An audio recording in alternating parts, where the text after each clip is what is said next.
ಯಡಿಯೂರಪ್ಪರು ಪಾಪ ಅಲ್ಲಿ ಇದಕ್ಕೆ ಇದ್ರು ಧಾರವಾಡಕ್ಕ, ಅಲ್ಲೇ ಅವರು ಪ್ರಹ್ಲಾದ್ ಜೋಶಿ ಇರುವುದಂತ ಆಗ್ಲಿಲ್ಲ. ಮುಂದೆ ಇದಕ್ಕೆ ಹಾವೇರಿ ಕೇಳಿದ್ರು, ಅಲ್ಲೇ ಬಸವರಾಜ ಬೊಮ್ಮಾಯಿ ಅವರು. ಹೀಗಾಗಿ ಹಾವೇರಿ ಅವ್ರ ಕ್ಷೇತ್ರ ಆಗಿತ್ತು. ಇನ್ನು ಎಲ್ಲಿ ತಂದಿರಿಸೋದು ಇವ್ರಿಗೆ? ಸಹಜವಾಗಿ ಬಂದಿದ್ದು ಸುರೇಶ್ ಅಂಗಡಿ ಅವರ ಕ್ಷೇತ್ರ.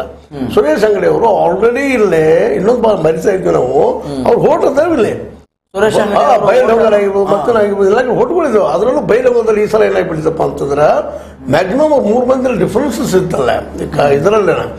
ಮೆಟ್ಗುಡ್ ಅವರಾಗಿರ್ಬೋದು, ಇನ್ನೊಬ್ಬ ನಮ್ಮ ಏನೋ ಅಲ್ಲಿ ಇನ್ನೊಂದಿಬ್ರು ಬರ್ತಾರೆ ಅವ್ರು ಇದ್ದಂತ ಹೊಂದಾಣಿಕೆ ಮಾಡ್ಕೊಂಡವ್ರು, ಬಿಜೆಪಿಯಲ್ಲಿ ಹೊಂದಾಣಿಕೆ ಆಯ್ತು. ಮತ್ತೆ ಅದ್ರ ಜೊತೆಗೆ ಇಂಡೈರೆಕ್ಟ್ ಆಗಿನು ನಮ್ಮ ಕಾಂಗ್ರೆಸ್ ಅವ್ರು ಎಷ್ಟು ದುಡಿಬೇಕಾಗಿ ದುಡಿದಿಲ್ಲ ಅಂತ ರಿಪೋರ್ಟ್ ಬರ್ತಾ ಇದೆ. ಇವೆಲ್ಲ ನಡೆಯಲ್ಲ. ಲಿಂಗಾಯತರು ಒಂದು ವಿನಿಟಿ ಹಿಡ್ಕೊಂಡು ಯಡಿಯೂರಪ್ಪನ ಮೇಲೆ ಭಕ್ತಿಯಿಂದ ಅಲ್ಲಿ ಜನಸಾಮಾನ್ಯ ಮೋದಿ ಮೇಲೂ ಭಕ್ತಿ ಅದ್ರಿ. ಲಿಂಗಾಯತರು ಅದ್ರ ಹೈಯರ್ ಕಾಸ್ಟ್ ಅಲ್ಲೇ, ಯಾಕಂದ್ರೆ ಅವ್ರು ನಮ್ಮ ನಾಯಕರು ಅನ್ನೋದು ಸಹಜವಾದ ಭಾವನೆ ಇರೋದ್ರಿಂದ ಅದು ಇಲ್ಲಿ ಪೆಟ್ಟು ಕೊಟ್ಟಾರ. ಹೀಗಾಗಿ ಲಕ್ಷ್ಮೀ ಬಾಯಿ ಅವರು ಸೋಲೋದು ಇದೆಲ್ಲ ಕಾರಣಗಳು. ಆದ್ರೆ ಇದನ್ನ ಸತೀಶ್ ಅವರು ಓವರ್ಕಮ್ ಆಗೋದು ಕಾರಣ ಅಂದ್ರೆ ಆ ಭಾಗದಲ್ಲೇ ಹೆಚ್ಚಿಗೆ ದಲಿತರು, ಹಿಂದುಳಿದವರು ಮತ್ತು ಲಿಂಗಾಯತರ ಜೊತೆಗೂ ಹಿಂದಿನ ಇದು ಮಾಡ್ಕೊಂಡಿಲ್ಲ. ಇವರು ಒಂದು ಒಳ್ಳೆ ತರ ಏನ್ ಮಾಡ್ಕೊಳ್ತಾರೆ ಇಲ್ಲ, ಮೊದಲ ಮನಕಾಲ ಕಟ್ಟ ಲಿಂಗ ಹೀಗೆ ಮಾತಾಡ್ತಾರೆ, ಹಿಂದಿನ ರೆಕಾರ್ಡ್ ಇದ್ದಾವ. ಆದ್ರೆ ಇವತ್ತು ತಿದ್ದುಕೊಂಡಿದ್ದಾರೆ ಅವರು. ತಮ್ಮ ತಪ್ಪುಗಳನ್ನ ತಿದ್ದುಕೊಂಡು ಹೆಜ್ಜೆ ಇಡ್ತಾ ಇದ್ದಾರೆ. ಎಲ್ಲರೂ ವಿಶ್ವಾಸ ತಗೊಳ್ಳೋ ಪ್ರಯತ್ನ ಮಾಡ್ತಾ ಇದ್ದಾರೆ. ಇಲ್ಲಾಂದ್ರೆ ಇಲ್ಲಿ ಬಾಲಚಂದ್ರ ಅವರು ಈ ಭಾಗದಲ್ಲಿ ಆರಿಸಿ ಬರ್ಲಿಕ್ಕೆ ಸಾಧ್ಯನೇ ಇಲ್ಲ. ಅವ್ರ ಜನಸಂಖ್ಯೆ ಅಲ್ಲಲ್ಲ ಸರ್, ಬಾಲಚಂದ್ರ ಜಾರಕಿಹೊಳಿ ಅವರು ಈ ಸೈಡ್ ಆರಿಸಿ ಬರೋದಕ್ಕೆ ಬೇರೆ ಕಾರಣ. ಅಂದ್ರೆ ಬೇರೆ ಕಾರಣ ಏನಪ್ಪಾ ಅಂತಂದ್ರೆ ಅಲ್ಲಿ ರೂಟ್ ಲೆವೆಲ್ಲು ಅವ್ರಿಗೆ ಏನಂತೀರ ನೀವು, ಜನ ಸಾಮಾನ್ಯರಿಗೆ ತಲುಪಿದಾರ ಅವ್ರು. ಅದಿಲ್ರಿ, ನಾ ಹೇಳೋದು ಪೂರ್ತಿ ಕೇಳ್ತಾ ಇಲ್ಲ. ಆ ಭಾಗದಲ್ಲಿ ಇವ್ರ ಜನಸಂಖ್ಯೆ ಎಷ್ಟು ಜನಸಂಖ್ಯೆ ಎಷ್ಟದ, ಉಳಿದವ್ರು ವಿಶ್ವಾಸ ತೆಗೆದುಕೊಂಡಾರ ಅವ್ರು. ನಾ ಹೇಳೋದು ಅದನ್ನ ಹೇಳ್ತಾ ಇದ್ದೀನಿ. ಲಿಂಗಾಯತನಾಗಿರ್ಬೋದು, ಕುರುಬ ಸಮುದಾಯನಾಗಿರ್ಬೋದು, ಉಪ್ಪಾರ ಸಮುದಾಯನಾಗಿರ್ಬೋದು, ಸಮಾಜನಾಗಿರ್ಬೋದು, ಇವರೆಲ್ಲರೂ ವಿಶ್ವಾಸ ತಗೊಂಡು ಅವ್ರು ಪ್ರತಿಯೊಂದು ಕಾರ್ಯಕ್ರಮದಲ್ಲಿ ನಾವು ತಮ್ಮನ್ನು ತೊಡಗಿಸ್ಕೊಳ್ತಾ ಇದ್ದಾರೆ.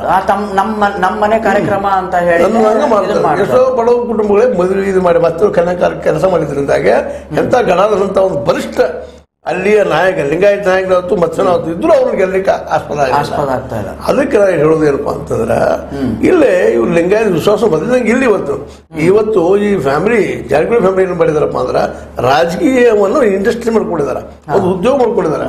ಹೀಗಾಗಿ ಅದು ನಮ್ಗೆ ಏನ್ ಬೇಕು ಅದನ್ನು ವೈಚಾರಿಕ ವಿಚಾರ ಮಾಡ್ತಾರ.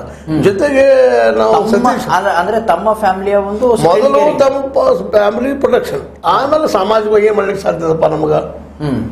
ನಾವಿದ್ರ ಜಗತ್ತಲ್ರಿ, ನಾವೆಲ್ಲ ಜಗತ್ತಿದ್ದೀವಿ. ಈ ನೆಲಗಟ್ಟಿನಲ್ಲೇ ಅವ್ರು ಇದ್ದಂಥವ್ರು ಎಲ್ಲರೂ ವಿಶ್ವಾಸ. ಅಲ್ಲ, ಇವಾಗ ಜಾರಕಿಹೊಳಿ ಅಂತ ಹೇಳಿದ್ರೆ ಸಾಕು ಟಿಕೆಟ್ ಸಿಕ್ಬಿಡುತ್ತೆ. ಅದೇ ಹೆಸರೇ ಇಲ್ಲಪ್ಪ ಅಂತಂದ್ರೆ ಯಾರು ಕೊಡ್ಬೇಕು? ಅದು ಆ ನೆಲೆಯಲ್ಲಿ ಅವ್ರು ಮಾಡಿದ್ರೆ ಅದಕ್ಕೆ ಅವ್ರು ನೋಡ್ರಿ ಅವ್ರು ಉಳಿವಿಗಾಗಿ ಅವ್ರು ಮಾಡ್ತಾರೆ, ತಪ್ಪಂತಲ್ಲ. ಹೌದು. ಈಗ ಅದ ನೆಲೆಯಲ್ಲೇ ಆ ಭಾಗದಲ್ಲೇ ಹಿಡ್ಕೊಂಡು ಮಾಡಿದಾರ. ಅಲ್ಲೇ ಲಿಂಗಾಯತ ಪ್ರಭಾವ ಯಾಕಾಗಲಿಲ್ಲ ಅಂತಂದ್ರೆ ಒಂದೆದ್ದು ಟಿಕೆಟ್ಗಾಗಿ ನಮ್ಮ ರಮೇಶ್ ಕತ್ತಿ ಅವ್ರು ಸಾಕಷ್ಟು ಪ್ರಯತ್ನ. ಇನ್ನೊಂದು ಸರ್ ಅಲ್ಲ, ಮತ್ತೆ ಇನ್ನೊಂದು ಅದ್ರ ಜೊತೆಗೆ ಏನಪ್ಪಾ ಅಂತಂದ್ರೆ ನಮ್ಮ ಪ್ರಕಾಶ್ ಹುಕ್ಕೇರಿ ಅವರು ಬಹಳ ಚೆನ್ನಾಗಿ ವರ್ಕ್ ಮಾಡಿದಾರೆ ಆ ಭಾಗದಲ್ಲಿ. ಇನ್ನೊಂದು ಸ್ವಲ್ಪ ಬಸರಿ ಏರಿಯಾದಲ್ಲಿ ಇಲ್ಲ ವೋಟ್ ಕಡಿಮೆ ಇದಾವೆ ರಚನೆ ಮತ್ತು ಹುಕ್ಕೇರಿ ಏರಿಯಾದಲ್ಲಿ ಯಾರಿಗೆ, ಈ ಕಾಂಗ್ರೆಸ್ಗೆ. ಆದ್ರೆ ಉಳಿದ ಭಾಗದಲ್ಲಿ ಅಲ್ಲಿ ಅಸಲು ಪ್ರಕಾಶ್ ಹುಕ್ಕೇರಿ ಅವರು ಸದನ ಏರಿಯಾದಲ್ಲಿ ಬಹಳ ಒಳ್ಳೆ ಕೆಲಸ ಮಾಡಿದ್ದಾರೆ. ಅವೆಲ್ಲ ಪರಿಣಾಮದಿಂದ ಎಲ್ಲರ ಸಹಕಾರದಿಂದ ನಮ್ಮ ಇವರು ಯಾರು ಗೆಲ್ಲಿಕ್ಕೆ ಸಾಧ್ಯ ಆಗ್ಯದ. ನಮ್ಮ ಪ್ರಿಯಾಂಕಾ ಜಾರಕಿಹೊಳಿ ಅವರು ಈ ಭಾಗದಲ್ಲಿ ಏನಾಗ್ಯದಪ್ಪ ಅಂದ್ರೆ ಯಡಿಯೂರಪ್ಪ ಫ್ಯಾಕ್ಟರ್ ಬಹಳ ಖಾಲಿ ಕೆಲಸ ಆಗ್ಯದ.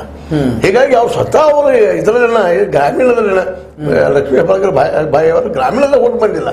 ಇಲ್ಲ ಬರ್ತಾ ಅನ್ನೋದು ನಿಷ್ಕಾಳಜಿನೂ ಆಗಿರ್ಬೋದು, ಮತ್ತೂ ಆಗಿರ್ಬೋದು, ಕ್ಷೇತ್ರ ದೊಡ್ಡದಂಗ ಎಲ್ಲರಿಗೂ ಮುಟ್ಲಿಕ್ಕೂ ಆಗಿರ್ಬೇಕಿಲ್ಲ.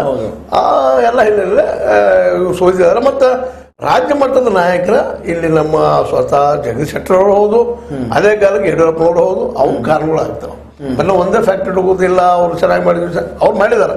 ಇವ್ರು ಮಾಡಿಲ್ಲ ಅಂತಲ್ಲ ನಮ್ಮ ಇವರು ಲಕ್ಷ್ಮೀಬಾಯಿ ಹೆಬ್ಬಾಳ್ಕರ್ ಸರ್. ಇವಾಗ ನೋಡಿ, ಅದೇ ಜಗದೀಶ್ ಶೆಟ್ಟರ್ ಸಾಹೇಬರು ಬೆಳಗಾವಿ ಬಿಟ್ಟು ಚಿಕ್ಕೋಡಿಗೆ ನಿಂತಿದ್ರೆ ಈ ಒಂದು ರಿಸಲ್ಟ್ ಬರ್ಬೋದಿತ್ತ?